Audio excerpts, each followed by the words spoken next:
Somebody unsubscribed from your email list today, and guess what? That's not a bad thing. In this video, I'm going to help you stop obsessing about unsubscribes, start thinking about them the right way, and show you how to keep the right people sticking around for the long haul. I remember the first few days of my email marketing journey. It's exciting to go from 0 subscribers on your list to a dozen people on your list. And maybe you're a bit like me, and most of those people's names are familiar. Maybe they're your friends or your family or those people that you met in that membership or that mastermind. And then the number goes up. If you're promoting your email list, every day it grows, it goes up and up and up and up until one day you noticed this is smaller than before. The last email I sent went to 74 people, but this email went to 68 people. Where'd those 6 people go? And then you can click into your metrics and see who left. And maybe you know their names, and that's what makes it feel a little bit more personal. That was my experience, at least in the beginning. And so it really, hurt me to think about people that admitted they had a problem, downloaded a lead magnet that I created that would help them with their problem, and then eventually decide that I'm not the person for them, and they left. I thought about the same thing when I was hosting live events. I was obsessing over the amount of people I could get to attend the live event, but the bulk of my list wouldn't come. And that makes sense because a live event includes airfare, hotel, Uber. You got to get somebody to watch the dog. You got to leave your family for a few days and come to see me in Colorado and see one of my live events. And I was really thinking about the people that weren't there. And a friend of mine who is a lot wiser than I was at the time said, "Hey, Cody, the people that are in the room, those are the right people.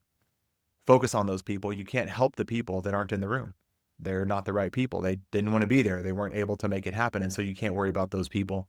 And so that powerful lesson I learned when it came to hosting live events and wishing I just had better numbers and wishing more people would be in the room, that same lesson applies to your email list. And that's the reframe I want you to think about, is that the people who are on your list, those are the right people. You literally can't help the people who aren't on your email list, whether they're yet to subscribe to your list or if they've already unsubscribed and decided that you're no longer for them. That the season of you being their leader in the email inbox is over and they've unsubscribed. There's nothing you can do to win them back. And so I want you to think about that the people that are on your list right now are the right people, and spend all of your time, energy, and efforts focused on helping them make progress towards their goals. The second thing I want you to think about when it comes to unsubscribes is to set the expectations from the start. Now, a lot of people unsubscribe because they have mismatched expectations. Either the type of content you sent wasn't what they were looking for, or the frequency of content is something that they don't find useful. Now, for me, I send a daily email, and it's important to me that I set that tone from the start. So when you download a lead magnet or join my email list, email 0 is the first email you get, gives you the lead magnet. And then if you're new to my list, then the first email you're going to get will explain what it's like to work with me. I just recorded a video about the Perfect Welcome series, and I'll link it up in the comments, and you can go check it out if you want to see how I structure it. But the first email is called the buffet cart, and it does a bunch of things. But one of the things that first email does is it sets the tone for how often I'm going to be in touch and why that's useful. So if you have gone from never emailing your list to sending a daily email, you're going to get a lot of people that perk up in the inbox and say, "Who's this person? I haven't heard from them in so long, and now I hear from them all the time," and they're going to unsubscribe because of those misaligned expectations.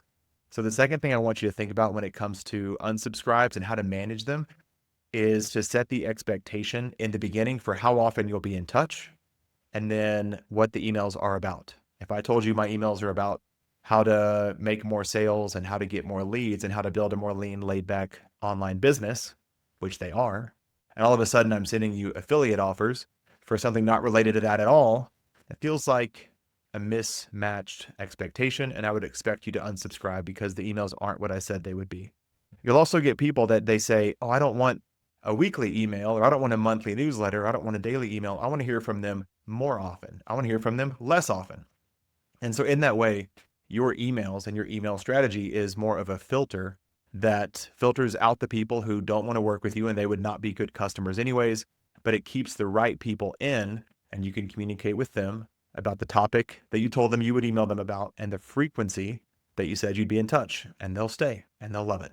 The next point I want to make is that people that have decided to leave your world, just let them go. You don't see people that work at a retailer chasing people out the door who decide to leave empty-handed. If you go to buy a pair of khakis and you leave the store and say, "I don't need those right now," they don't chase you down in the parking lot, and they don't follow you in their car, and they don't try to get you to come back into the store. They don't try to block you from leaving the parking lot. They let you go. And I want you to think about that as well. We can't force people to stay on our list. We're here to serve the people who want to hear from us, and they want the type of content we make, and they want to hear from us and the timing that is right for us. We're the business owners, and we get to decide what kind of business we want to run. And if people have decided that we are no longer for them, then they're free to leave.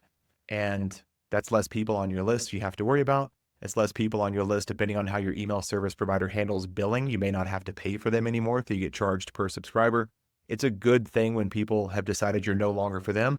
Let them go. There's nothing you can do about it.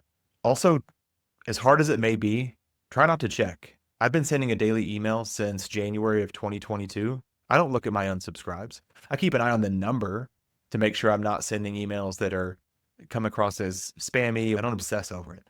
I know so many people in my memberships, whether it's my business membership or email membership, they look at their unsubscribes and they look up the person and they see that it was their friend or their former business partner or the person they used to share a cubicle with or the lady down the street, and they've unsubscribed and now their feelings are hurt.